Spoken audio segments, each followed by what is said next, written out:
First ever factory outlet Mukunda jewellery KPHP Kothapet Khammam Somajiguda Hanamkonda. నమస్కారం, మీరు చూస్తుంది సుమన్ టీవీ. నేను మీ కీర్తి. సుమన్ టీవీ ప్రేక్షకులందరికీ శ్రీ విశ్వవసునామ సంవత్సర ఉగాది శుభాకాంక్షలు. తెలుగువారి సంవత్సరాది ఉగాది. క్రోధి నామ సంవత్సరానికి టాటా బై బై చెప్తూ కొత్త సంవత్సరానికి కొత్త ఆలోచనలతో ముందడుగు వేస్తున్నాం. పోయిన సంవత్సరం ఎన్నో విషయాల్లో ఒక ముందడుగు వేసుంటాం, కొన్నిసార్లు వెనకడుగు కూడా వేసుంటాం. అనుకున్న పనులు అనుకున్న సమయానికి కాకపోయిండొచ్చును. మరి అట్లీస్ట్ ఈ కొత్త సంవత్సరంలో మనందరికీ ద్వాదశ రాశుల వారందరికీ కూడా ఎలా ఉండబోతోంది, శ్రీ విశ్వవసు అంటే అర్థం ఏంటి, ద్వాదశ రాశుల వారికి ముఖ్యంగా మహిళలకి కూడా ఎలాంటి పరిహారాలు చేసుకుంటే బాగుంటుంది, సమయం అనుకూలించినప్పుడు ఇంకా సమయాన్ని మనకి మంచిగా తిరుగుబాటు చేసుకోవడానికి ఎలా ఉంటే బాగుంటుంది, ఇలాంటి విషయాలన్నీ మనకి తెలియజేయడానికి మనతో పాటు ప్రముఖ ఆస్ట్రాలజర్ బ్రహ్మశ్రీ నందిబట్ల శ్రీహరి శర్మ గురుగారు ఉన్నారు. నమస్తే గురుగారు.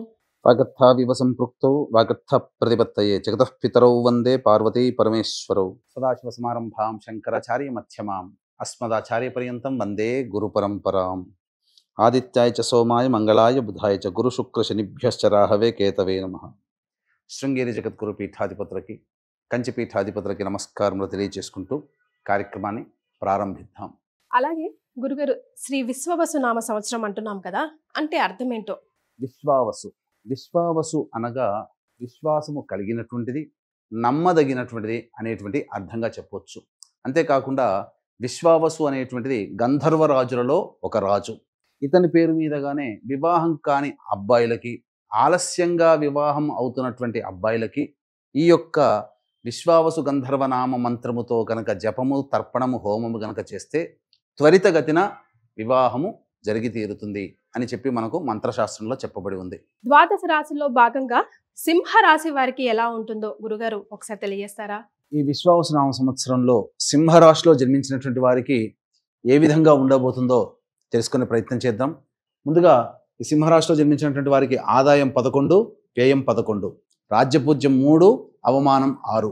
అయితే మార్చి 30వ తారీఖు నుంచి వచ్చే సంవత్సరం మార్చి 19వ తారీఖు వరకు ఉన్నటువంటి సమయాన్ని 3 టైమ్ జోన్స్గా విభజించుకొని ఏ సమయం అనుకూలంగా ఉంటుంది, ఏ సమయాల్లో బాగుండదు అనే విషయం గురించి క్లుప్తంగా తెలియజేసే ప్రయత్నం చేస్తాను. ముందుగా మార్చి 30వ తారీఖు నుంచి మే 14వ తారీఖు వరకు సింహరాశిలో జన్మించినటువంటి వారికి గురువు వృషభ రాశిలోని సంచారం చేస్తూ దశమ గురు ప్రభావము యోగదాయకమైనటువంటి పరిస్థితిగా చెప్పవచ్చు. ఇక ఇదే విషయంలో మార్చి 29వ తారీఖు నుంచి మీనరాశిలోకి సంచార ప్రభావం, శని సంచార ప్రభావం. గత 2.5 సంవత్సరాలుగా సప్తమ శని ప్రభావంతో ఇబ్బంది పడుతున్నటువంటి సింహరాశిలో జన్మించినటువంటి వారు ఇక అష్టమ శని ప్రభావంతో ఇబ్బంది పడుతూ ఉంటుంటారు. అయితే ఇక్కడ ఒక వాస్తవం గమనించుకోవాలి. సింహరాశిలో జన్మించినటువంటి వారు 2006వ సంవత్సరం మరియు 2009వ సంవత్సరం మధ్య కాలంలో ఎలాంటి సమస్యలు ఎదుర్కొన్నారో అటువంటి సమస్యలు సింహరాశిలో జన్మించినటువంటి వారు కొంత ఎదుర్కోక తప్పదు. కాబట్టి ఒక 20 సంవత్సరాల క్రిందట ఎటువంటి స్థితి ఉంది ఒకసారి ఆలోచన చేసుకోండి. తత్ప్రభావము కొంత ఈ అష్టమ శని ప్రభావంలా పొందుతారు. అయితే చాలామంది అనుకునేటువంటిది ఏంటంటే ఈ అష్టమ శని ప్రభావము పూర్తిగా 2.5 సంవత్సరాలు ఉంటుందా అంటే టైం బీయింగ్ వరకు కొంతకాలం మాత్రమే ఉంటుంది. కాబట్టి మీరు ఈ దశమ గురు ప్రభావము సింహరాశి వారిని చాలా మటుకు ఈ టైప్ 1 జోన్లో అనగా మే 14వ తారీఖు వరకు టైప్ 1 జోన్లో భాగంగా శని ప్రభావం ఉన్నప్పటికీ కూడా గురుబల ప్రభావం చేత చాలా సమస్యల్ని నెట్టుకొని వస్తారు. అయితే అష్టమ శని ప్రభావం ఉన్నటువంటి కారణం చేత కాంపిటేటివ్ ఎగ్జామ్స్ ఈ మే 15వ తారీఖు లోపలనే ఎక్కువగా జరుగుతుంటాయి. కాబట్టి ప్రధానంగా విద్యార్థులు బాగా కష్టపడితే తప్ప ఉత్తీర్ణత శాతాన్ని పొందలేరు. ఇదొక్కటి విషయాన్ని గుర్తుపెట్టుకోండి. ఇక ఈ సమయం మాత్రం వ్యాపార విస్తరణకి ఏమాత్రము అనుకూలంగా లేని సమయము. ఇక టైప్ 2 జోన్లో కనుక చూసుకున్నట్లయితే ప్రధానంగా మే 14 నుంచి సెప్టెంబర్ 27వ తారీఖు వరకు కూడా 27వ తారీఖు వరకు కూడా గురుడు లాభస్థానంలో సంచారం చేస్తుంటాడు. ఇది సంపూర్ణముగా అనుకూలంగా ఉండేటువంటి సమయము. కాబట్టి అన్ని విధాలుగా ధనాదాయము మే 14వ తారీఖు నుంచి సెప్టెంబర్ 27వ తారీఖు వరకు ఉంటుందని చెప్పవచ్చు. ఇక సెప్టెంబర్ 27వ తారీఖు నుంచి నవంబర్ 11వ తారీఖు వరకు ఈ కర్కాటక రాశిలో వ్యయ గురు ప్రభావము చేత ఏం జరగబోతుంది? ఖర్చులు ఎక్కువగా అవుతాయి, ధనము సంపాదించుకోవడానికి మార్గం కష్టతరం అవుతుంది. అంతేకాకుండా ప్రధానంగా అనవసరమైనటువంటి ప్రయాణాలు ఎక్కువగా చేయాల్సినటువంటి పరిస్థితి ఈ సెప్టెంబర్ 28 నుంచి నవంబర్ 11వ తారీఖు వరకు ఉన్నటువంటి మధ్యకాలంలో ఈ యొక్క సింహరాశిలో జన్మించినటువంటి వారు పొందుతారు. అయితే ఈ టైప్ 2 జోన్లో భాగంగా శని ప్రభావమే కాస్త ఇబ్బందికరంగా మారుతుందని చెప్పవచ్చు. ఎందుకనంటే మార్చి 29వ తారీఖు నుంచి జూలై 12వ తారీఖు వరకు మీనరాశిలో అష్టమ శని ప్రభావం ఉన్న జూలై 12 నుంచి ఈ యొక్క మీనరాశిలోనే ఉండి వక్రీకరించినటువంటి కారణం చేత అక్టోబర్ 9 వరకు కూడా ఈ వక్రీకరణ ప్రభావం చేత అష్టమ శని మరియు సప్తమ శని ప్రభావం. ఈ సమయం చాలా జాగ్రత్తగా ఉండాలి. జూలై 13వ తారీఖు నుంచి అక్టోబర్ 9వ తారీఖు మధ్య ఉన్నటువంటి కాలం ఏమవుతుంది? అన్ని విధాలుగా శని ప్రభావంలో నష్టం చేకూరుతుంది. ముఖ్యంగా భాగస్వామ్య వ్యాపారస్తులు, భాగస్వాముల మధ్య, దంపతుల మధ్య విభేదాలు వచ్చే అవకాశం ఉంటుంది.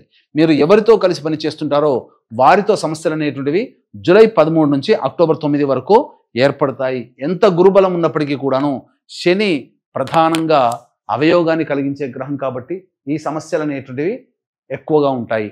అయితే అక్టోబర్ 10న శని భగవానుల వారు కుంభరాశిలో ప్రవేశం చేసి అప్పుడు కుంభరాశిలో వక్రీకరించి ఉంటాడు. శని రాహుల యొక్క ప్రభావం కొంత దోషాన్ని అనేటువంటిది ఈ జూలై 13 నుంచి ఈ అక్టోబర్ 10వ తారీఖు నుంచి సంబంధించి నవంబర్ 25వ తారీఖు వరకు ఏర్పడేటువంటి సమయం. ఈ సమయం కీలకం. ఏమవుతుంది? కుంభరాశిలో వక్రీకరించినటువంటి కారణం చేత ఇటు షష్టమ భావ ఫలితాన్ని ఇవ్వబోతున్నాడు. కాబట్టి అన్ని విధాలుగా మీరు శత్రువులపై విజయాన్ని సాధిస్తూ ఒకవైపు అదే శత్రువుల వలన సమస్యలు అంటే తుదకి ఇక్కడ జరిగేటువంటిది ఏంటి? అంతిమంగా ఏదైనా పోరాటం చేయాలి. కానీ ఈ సమయం ఏదైతే ఉందో అక్టోబర్ 10వ తారీఖు నుంచి నవంబర్ 25వ తారీఖు ఉన్నటువంటి సమయం ఏదైతే ఉందో అది ప్రధానముగా మీకు యోగాన్ని కలగచేస్తుంది. ఖచ్చితముగా మీరు ప్రత్యర్థుల మీద విజయాన్ని పొందుతారు. వ్యాపార విస్తరణ కావచ్చు, లేకపోతే ఇతరత్ర సంబంధించినటువంటి విషయాల్లో మీ ప్రత్యర్థుల మీద మీరు విజయాన్ని పొందుతారు. అంటే ఇక్కడ ఏంటి? న్యాయవాద సంబంధమైనటువంటి విషయాల్లో గెలుపు మీదే అవుతుంది. ఇది మాత్రం గుర్తుపెట్టుకోండి. ఇది చెప్పవచ్చు. ఇక టైప్ 3 జోన్లో భాగంగా నవంబర్ 12వ తారీఖు నుంచి డిసెంబర్ 26వ తారీఖు వరకు కూడా సింహరాశిలో జన్మించినటువంటి వారికి వ్యయ గురు ప్రభావం వక్రీకరించి లాభ వ్యయ స్థానానికి సంబంధించినటువంటి ఫలితాన్ని ఇస్తూ డిసెంబర్ 27వ తారీఖు నుంచి వచ్చే సంవత్సరం మార్చి 14వ తారీఖు వరకు కూడా మిథున రాశిలో సంచరిస్తూ వక్రీకరించినటువంటి కారణం చేత ఉద్యోగ వ్యాపార సంబంధమైనటువంటి విషయాల్లో మీదే పైచేయి ఉంటుంది. ధనాదాయము డిసెంబర్ 27 నుంచి వచ్చే సంవత్సరం మార్చి వరకు ధనాదాయం చాలా చక్కగా ఉంటుంది. అన్ని విధాలుగా దైవానుగ్రహం సంపూర్ణంగా యోగిస్తుందని చెప్పవచ్చు. ఇక ఇదే విధానంగా నవంబర్ 26వ తారీఖు రోజున సంబంధించి చూసుకుంటే కుంభరాశిలోనే వక్రీకరించినటువంటి శని భగవానుడు వక్రత్యాగం చేస్తూ జనవరి 9 వరకు ఉంటారు. కాబట్టి ఈ సమయం చాలా కీలకమైనటువంటిది. నవంబర్ 26 నుంచి జనవరి 9 వరకు కూడా ప్రధానంగా సప్తమ శని ప్రభావము చేత కింది స్థాయి వాళ్ళ యొక్క సహాయ సహకారాలు మీకు అందడం, శని బలం పెరుగుతూ ఉండడం, ఈ కారణం చేత ఇటు గురుబలము ఇటు శని బలం పెరుగుతున్నటువంటి కారణం చేత యోగాన్ని పొందేటువంటి అవకాశం ఎక్కువగా ఉంటుంది. యోగము అవయోగం అంటే ఏమీ లేదని. యోగం అంటే కాలం కలిసి వస్తుంది, అవయోగం అంటే కాలం కలిసి రాదు. ఏ వృత్తి ఉద్యోగ వ్యాపారాలున్నా, ఏ సమస్యలతో ఏ సంబంధించినటువంటి పరిస్థితుల్లో ఉన్నా అని గమనించాలి. ఇక జనవరి 10 నుంచి మీనరాశిలోనే అష్టమ శని ప్రభావం అనేటువంటిది జనవరి 10వ తారీఖు నుంచి వచ్చే సంవత్సరం వరకు ఉంటుంది. కాబట్టి అష్టమ శని ప్రభావం అనేటువంటిది కొంతకాలం మాత్రమే ఈ యొక్క సింహరాశిలో జన్మించినటువంటి వారికి ఉంటుందని చెప్పవచ్చు. ముఖ్యంగా శని బలం లేని కారణం చేత విద్యార్థులు చాలా కష్టపడితే కానీ ఫలితాలు పొందనటువంటి పరిస్థితి. కాబట్టి చెడు సహవాసాలు లేకుండా కష్టపడే ప్రయత్నం చేయండి. విద్యార్థులు చాలా మంచి స్థితికి చేరుకుంటారు. అయితే ఈ యొక్క సింహరాశిలో జన్మించినటువంటి రాజకీయ రంగ ప్రముఖులకి చాలా మటుకు కష్టములు తప్పవు. అంటే ఏంటి? ధనము మంచినీళ్ళగా ఖర్చు అవుతుంది. అంతేకాకుండా ప్రయోజనము లేని ఖర్చులు అవుతాయి. తద్వారా సంపాదించుకున్నంత నష్టపోతారు. కాబట్టి ఎక్కడ తగ్గాలో అక్కడ తగ్గి ఉండండి. అనవసరంగా గొప్పలకి పోయి డబ్బుల్ని ఖర్చు పెడితే రాజకీయ నాయకులకి మిగిలింది ఏమీ ఉండదు. ఈ యొక్క సంబంధించినటువంటి సింహరాశిలో జన్మించినటువంటి సినీ కళారంగంలో ఉన్నటువంటి వాళ్ళకి అన్ని అవకాశాలు దగ్గర దాకా వచ్చి వెనక్కి వెళ్ళిపోతాయి. ఇక మీ సొంతం అవుతుందన్న ప్రాజెక్టు వేరే వాళ్ళకి వెళ్ళిపోతుంది, చేజారిపోతుంది. కాబట్టి దైవానుగ్రహం తప్పనిసరి. దైవానుగ్రహంతోనే సినీ కళారంగంలో ఉన్నటువంటి వాళ్ళందరూ కూడా పైకి ఎదుగుతారు అనేటువంటి విషయాన్ని గుర్తుపెట్టుకోవాలి. ఇక రైతులకైతే ద్వితీయార్థం అనగా రెండవ పంటనే చాలా మేలు చేస్తుంది. ఇక మిగిలినటువంటి అన్ని సంబంధమైనటువంటి వృత్తి ఉద్యోగ వ్యాపారాల్లో ఉన్నటువంటి వాళ్ళకి మాత్రం చాలా గడ్డు కాలం అనే చెప్పవచ్చు.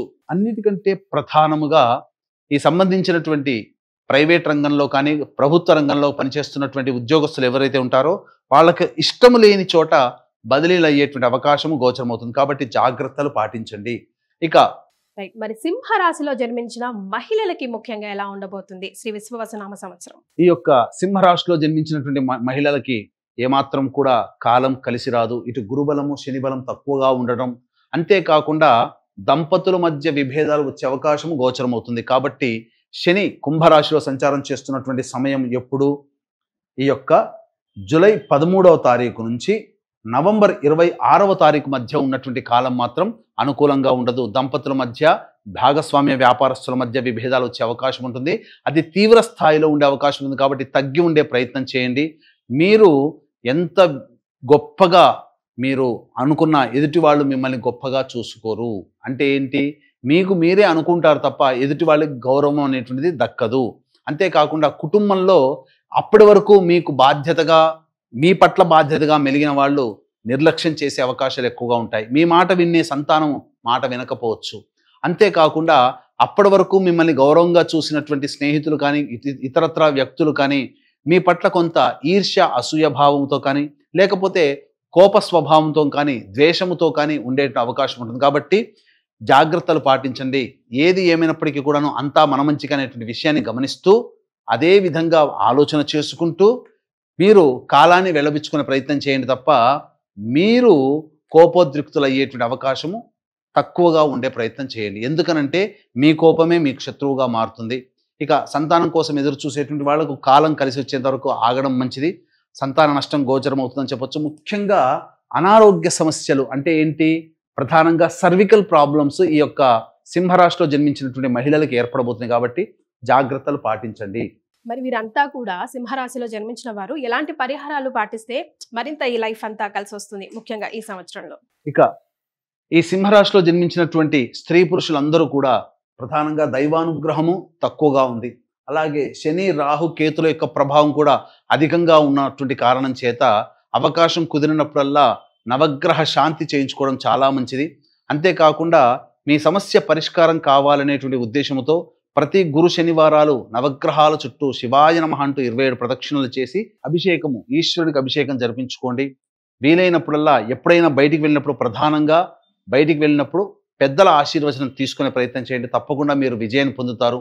అంతేకాకుండా ఈ యొక్క సింహరాశిలో జన్మించినటువంటి వారికి మీ యొక్క సంకల్పం ఈ సంవత్సరం నెరవేరాలి.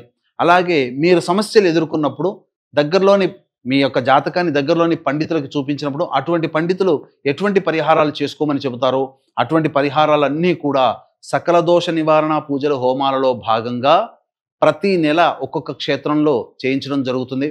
దాదాపుగా 18-20 రకాల హోమాదులు. దీనికి శ్రీకారం మాత్రం మహామహిమాన్వితమైనటువంటి సుప్రసిద్ధ కాశీ క్షేత్రంలో ఏప్రిల్ 18వ తారీఖు రోజున జరపడం జరుగుతుంది. అవకాశం ఉన్నటువంటి వాళ్ళు ఇట్టి సంకల్ప సిద్ధి సర్వదోష నివారణ పూజల హోమాలలో మీ కుటుంబ సభ్యుల గోతనామాలతో మీరు సభ్యులుగా నమోదు చేసుకోవచ్చు. అవకాశం ఉన్న వాళ్ళు కార్యక్రమం తదనంతరం కాంటాక్ట్ చేసి వివరాలు తెలుసుకోండి.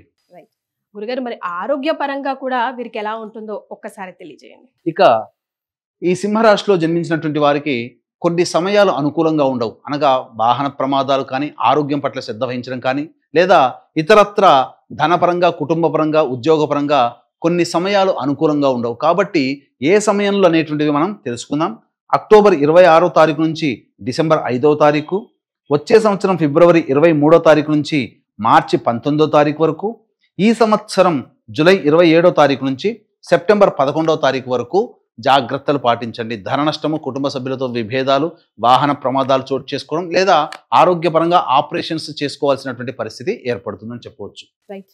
సో ఉద్యోగం చేసే వాళ్ళకి కొత్త ఉద్యోగం లో చేరాలనుకునే వారికి, లేదంటే వ్యాపారాలు విస్తరించాలనుకున్న వాళ్ళకి, వ్యాపారాలు కొత్తగా మొదలు పెట్టాలి అనుకున్న వారికి మరి ఈ సంవత్సరంలో ఏ సమయం అనుకూలంగా ఉంటుంది? ఒకసారి తెలియజేస్తారా గురుగారు? ఇక ఈ యొక్క సింహరాశిలో జన్మించినటువంటి నిరుద్యోగస్తులు ఎప్పుడు ఉద్యోగము, అలాగే ఆల్రెడీ ఉద్యోగం చేస్తున్నటువంటి వాళ్ళు వేరే సంస్థలో ఉద్యోగ ప్రయత్నము, అలాగే వృత్తి వ్యాపార విస్తరణ, నూతన వ్యాపారం చేయాల్సినటువంటి సందర్భాల్లో ఏ సమయంలో అనుకూలంగా ఉంటాయో తెలియచేసుకుందాం.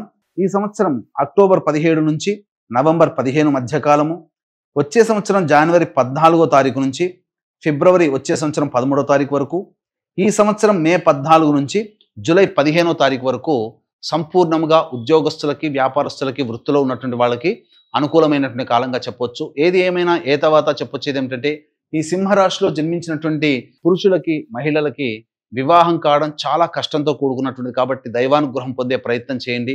ఇట్టి దైవానుగ్రహం అందరికీ అందించాలనేటువంటి ఒక సదుద్దేశంతో ప్రతి నెల ఒక్కొక్క క్షేత్రంలో ఈ యొక్క మీ సంకల్పం నెరవేరడం, మీ జాతకరీత్యా దోషాలు తొలగిపోవడం కోసం సంకల్ప సిద్ధి, సకల దోష నివారణ పూజల హోమాలు అనేటువంటి చేయించడం జరుగుతుంది. దీనికి శ్రీకారం మాత్రం సుప్రసిద్ధ మహిమాన్విత కాశీ క్షేత్రంలో ఏప్రిల్ 18వ తారీఖు రోజున జరిపించడం జరుగుతుంది. కాబట్టి అవకాశం వాళ్ళు ఈ కార్యక్రమంలో మీరు సభ్యులుగా చేరవచ్చు. చాలా సంతోషం అండి. ధన్యవాదాలు. సర్వం శ్రీ ఉమామహేశ్వర పరబ్రహ్మార్పణమస్తు.